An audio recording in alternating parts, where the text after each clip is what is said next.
Morning students, class 9th science English medium में तुम्हारा एक बार फिर से वेलकम करती हूँ मैं।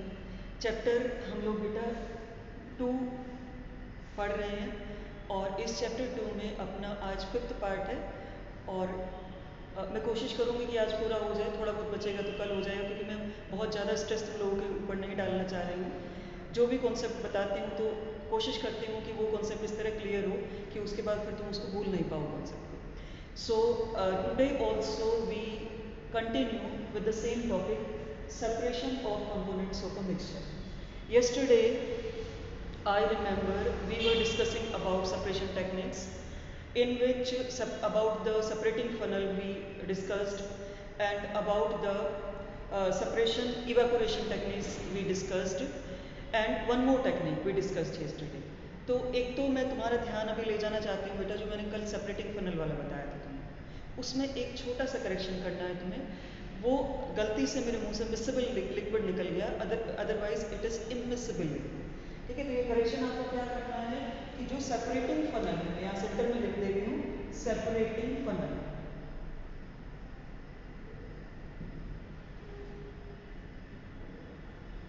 we use for immiscible liquids.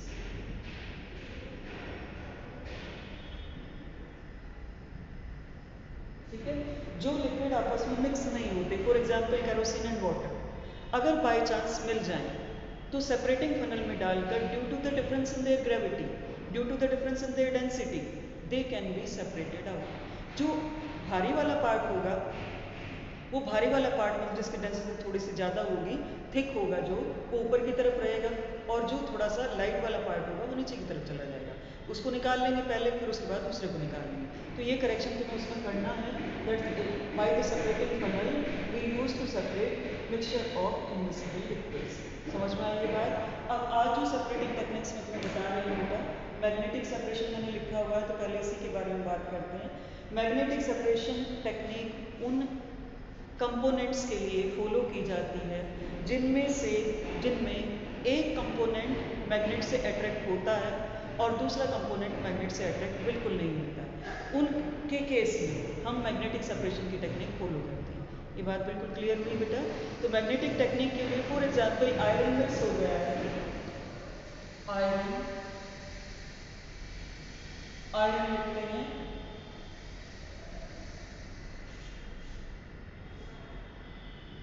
Fe लिखते हैं आयरन, आयरन, और ये मिक्स हो गया है सल्फर के साथ। ठीक है, सल्फर के साथ मिक्स हो गया, हमने कोई रिएक्शन नहीं कराई।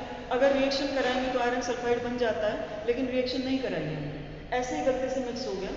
तो इसको हम सेपरेट करना चाहते हैं। इसको सेपरेट करने के लिए हम क्या करेंगे, एक मैग्नेट लेंगे, जैसे सपोज ये आयरन के पीस, ये आयरन के बड़े बड़े पीसेस थे, नेल्स थी आयरन की, और इसमें यहाँ पर बीच बीच में सल्फर का पाउडर भी पड़ा हुआ है, ये सल्फर पाउडर। ये जो बड़े बड़े नेल्स दिखाई दे रहे हैं आयरन के हैं, ये जो नेल्स हैं ये आयरन के हैं, और ये जो पाउडर फॉर्म में है ये पाउडर में अपना सल्फर। ठीक है, इसको सेपरेट करने के लिए हम क्या करेंगे, एक मैग्नेट ले लेते हैं, दिस इज मैग्नेट। मैग्नेट को जैसे इसके पास लेकर आएंगे, मैग्नेट, क्योंकि आयरन एक मैग्नेटिक मटेरियल है, ये जो आयरन के नेल्स है सबके सब एक फोर्स से इस मैग्नेट के ऊपर स्टिक हो जाएंगे, चिपक जाएंगे उसके ऊपर, और सल्फर पाउडर नीचे बचा रहेगा। ठीक है, तो उन कंपोनेंट्स के लिए, उन मिक्सचर्स के लिए जिनमें कोई मैग्नेटिक मटेरियल मिला हुआ होता है, हम मैग्नेटिक सेपरेशन की हेल्प लेते हैं। जैसे अगर आयरन कहीं पर गलती से मिक्स हो गया है, रिएक्शन नहीं होनी चाहिए, क्योंकि अगर रिएक्शन हो जाएगी तो आयरन कंपाउंड बना लेगा। रिएक्शन नहीं हुई है, दोनों ऐसे मिक्स हुए रखे हैं, ठीक है, कंपाउंड नहीं बना है उसका, नहीं तो फिर तो कंपाउंड बन जाएगा, मिक्सचर बचेगा ही नहीं फिर हमारे पास। तो हम क्या करते हैं कि मैग्नेट ले लेंगे और उस मैग्नेट की हेल्प से उसको सेपरेट कर दिया जाएगा। ये बात समझ में आई बेटा? अब दूसरी टेक्निक मैं तुम्हें बता रही हूँ, that is chromatic.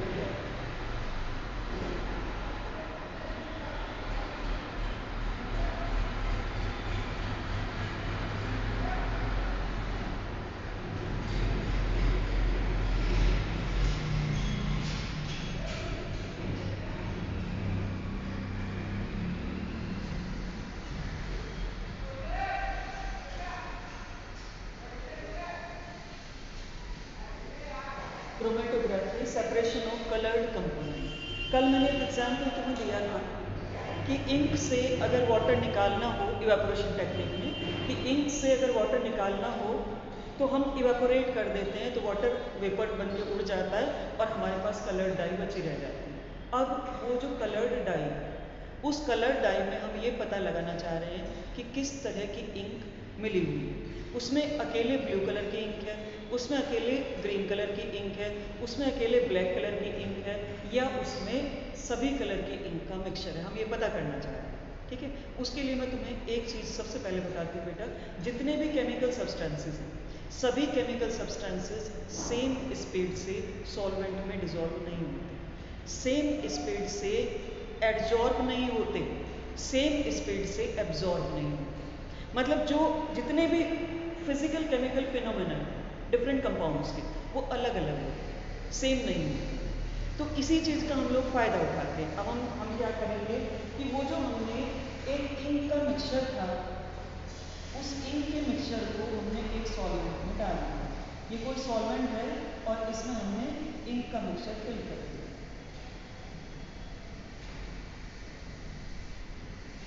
This is solvent या इंक रखो इसे, ठीक है। हमने क्या किया यहाँ पे, क्योंकि सॉल्वेंट भी डाला हुआ है इसके अंदर, सॉल्वेंट भी मिक्स किया हुआ है, सॉल्वेंट। अब एक पेपर होता है जो ग्राफ पेपर के जैसा होता है, इस पेपर को हम बोलते हैं क्रोमेटोग्राफिक पेपर।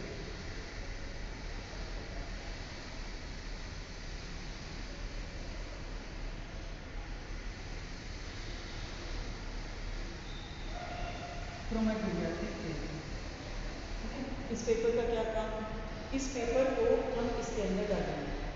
डालने के बाद मैंने तुम्हें बताया कि जो अलग अलग कंपोनेंट है वो अलग अलग रेट से ऊपर चलेंगे। अब ये कंपोनेंट क्योंकि कलर्ड, सपोज यहाँ पे रेड कलर की भी इंक मिक्स है, रेड भी मिक्स है इसके अंदर, ब्लू भी मिक्स है इसके अंदर, और इसके अंदर ब्लैक कलर भी मिक्स है, ब्लू, ब्लैक, रेड और ग्रीन मिलेगी, ये मिक्स है इसमें, ठीक है। अब क्या होगा, इस पेपर को अगर हमने इसके अंदर डिप किया सॉल्वेंट के अंदर, डिप करने पर जो सॉल्वेंट है उसको तो पेपर एब्जॉर्ब कर लेगा। जैसे पानी के अंदर एक पेपर को डालो तो पानी पेपर सोख लेता है, एब्जॉर्ब मतलब सोख लेगा उसको। और जो इंक है, इंक को वो सोखेगा नहीं, इंक उसके सरफेस के ऊपर दिखाई देगी और अलग अलग कलर में दिखाई देगी। यहाँ पे अगर सपोज रेड कलर की इंक थोड़ा तेजी से चलती है तो रेड कलर की इंक यहाँ पे दिखाई देगी,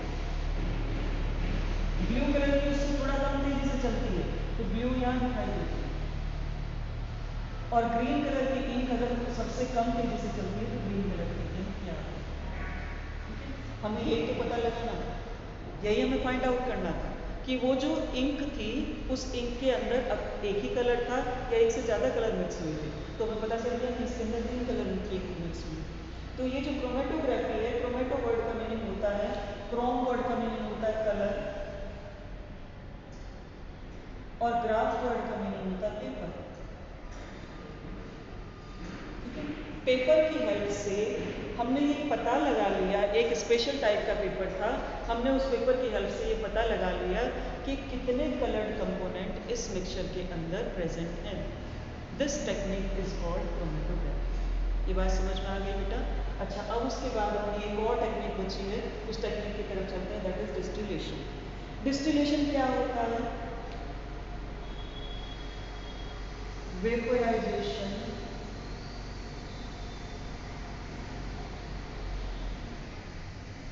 followed by condensation।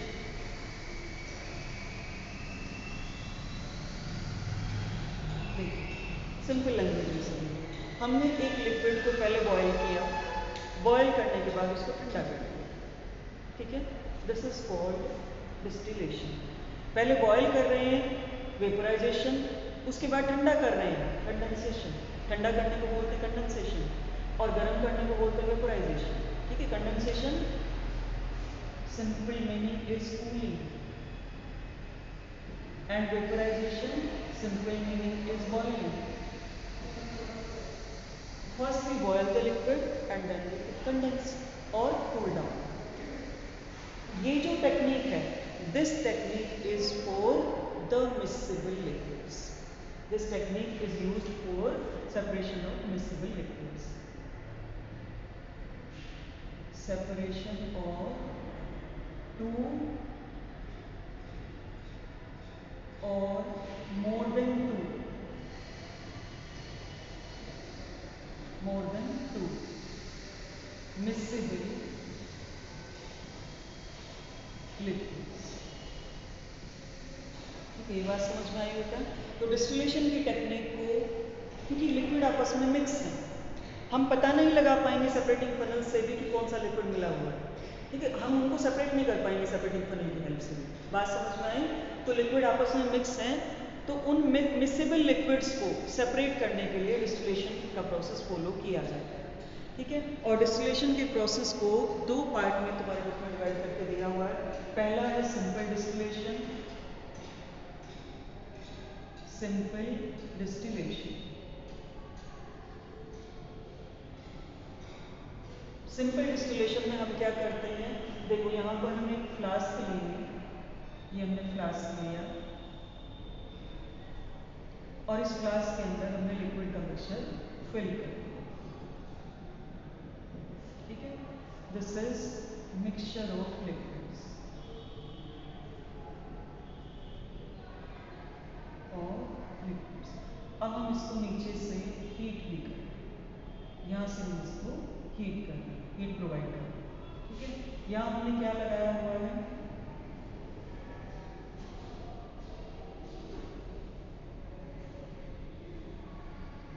This is called condenser, और इस कंडेंसर को हमने भेजा हुआ है नीचे रिसीवर।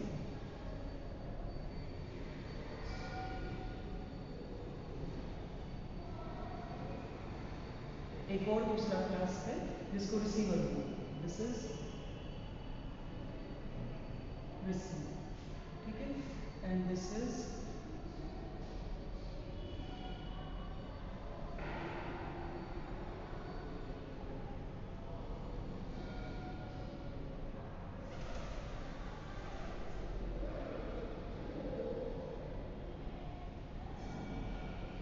ये क्या है, water condenser, this is water condenser, ठीक है। अब प्रैक्टिकली क्या होगा बेटा, उसको ध्यान से समझना है। देखो यहाँ पर हमारे पास लिक्विड्स का मिक्सचर है, हमने उसको बॉईल करना स्टार्ट किया।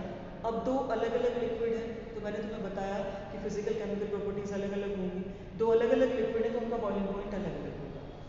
पहले एक लिक्विड बॉईल करेगा अपने बॉइलिंग पॉइंट पर, बॉईल करेगा तो उसकी वेपर्स इस ग्लास ट्यूब के थ्रू यहाँ आ जाएगी। यहाँ पे हम ऊपर से वाटर डाल रहे हैं, इस कंडेंसर में वाटर बाहर से डाला जाता है, वाटर डाल रहे हैं, जैसे ही वाटर के कॉन्टैक्ट में आएगा हीट का कंडक्शन होगा और हीट वाटर में ट्रांसफर हो जाएगी। वो गर्म पानी नीचे से निकलता रहता है नीचे, ये वाटर ड्रॉपलेट्स, गर्म पानी के ड्रॉपलेट्स नीचे गिरती रहती हैं और ठंडा पानी हम यहाँ ऊपर से प्रोवाइड करते रहते हैं, ठीक है। ठंडा हो गया लिक्विड, ठंडा होकर उसको नीचे रिसीवर में हमने ले लिया। उसके जब तक लिक्विड यहाँ पहुँचता है उतनी देर में दूसरा बॉयल होना स्टार्ट हो जाएगा, फिर दूसरा लिक्विड आ जाएगा।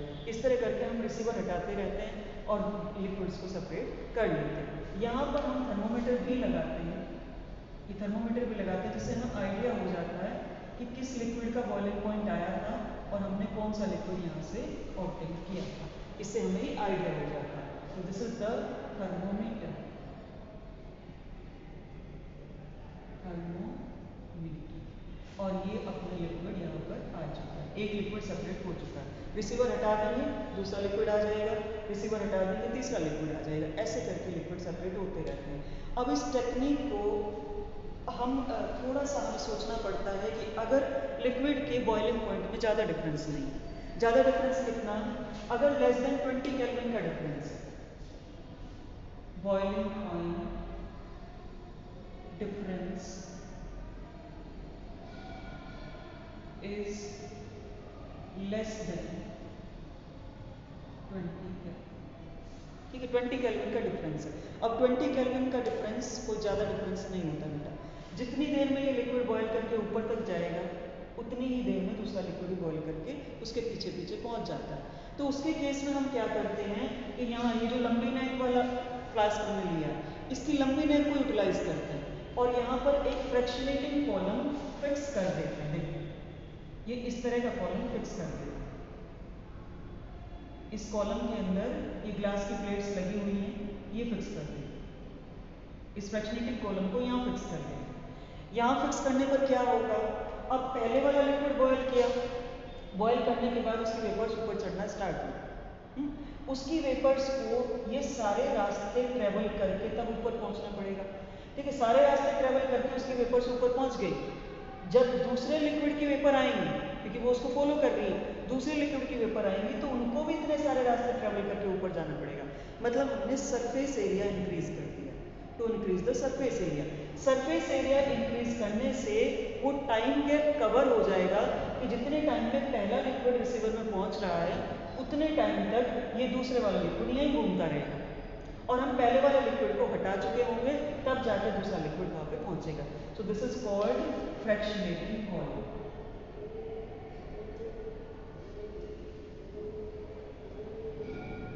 फ्रैक्शनेटिंग कॉलम, और ये कॉलम इसकी नेक में फिट कर दिया जाता है।